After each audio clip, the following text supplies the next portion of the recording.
Everyone knows that America is facing a real challenge from the coronavirus. I'm going to break it down for you. First, a word on how things got so bad. The coronavirus that's been spreading around the world started spreading in January of 2020. Some countries acted quickly. What did President Trump do? He downplayed it. It's going to disappear. One day it's like a miracle. It will disappear. Trump's slow response to this crisis is no surprise. Back in 2015, when I finished serving as White House Ebola Response Coordinator, I urged President Obama and Vice President Biden to set up a permanent White House Pandemic Prevention Response Office so we'd be ready for the next one. They did, and that office was doing a great job. But in 2018, Donald Trump abolished that office. So when the coronavirus hit our country, no one on the National Security Council staff was put in charge.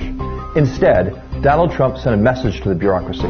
This isn't a big deal. I don't want to hear it's a big deal. No one should act like it's a big deal. From the very beginning, Donald Trump had a don't test, don't tell mindset.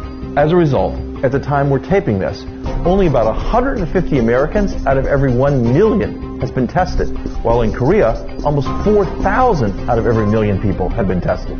All the while, anyone who raised an alarm about this, a red flag, was silenced. Look no further than Dr. Nancy Messonnier, a career official at the Centers for Disease Control, who was the first to raise the alarm. It's not so much a question of if this will happen anymore, but rather more a question of exactly when this will happen and how many people in this country will have severe illness. Starting the next day, Dr. Messonnier no longer appeared at public briefings of the White House Coronavirus Task Force. The President and the White House sent a clear message to scientists in the government. There will be a price for speaking out and speaking up. Now we're in a full-scale pandemic. Schools are closed. Businesses are closed. Restaurants are closed. Bars are closed. All kinds of establishments are closed. The coronavirus is not Donald Trump's fault.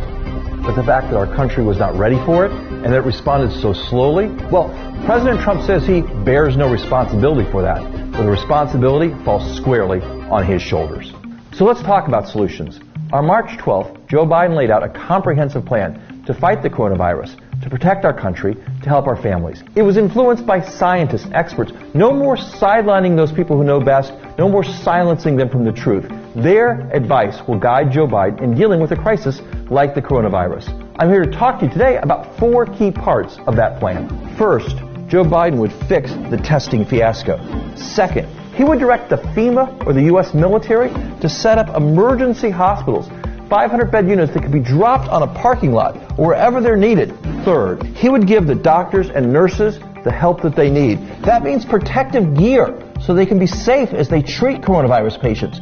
And it means accelerating our work on cures and vaccines. And finally, because the coronavirus crisis is going to have huge impacts on our economy, people are going to need help. Joe Biden would make sure that those people get the help they need to deal with their bills.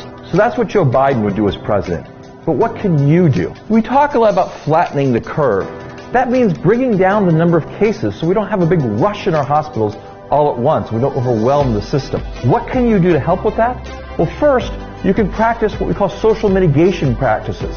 Keep at least 6 feet distance between you and other people, and wash your hands as often as possible. Wash them thoroughly for at least 20 seconds with soap and water. Wash them really well. And finally, think about what kind of president you want to have running your country. As someone who's led a response like this and worked with Joe Biden for more than 30 years, I can tell you he would know what to do when something like this happens again in the future.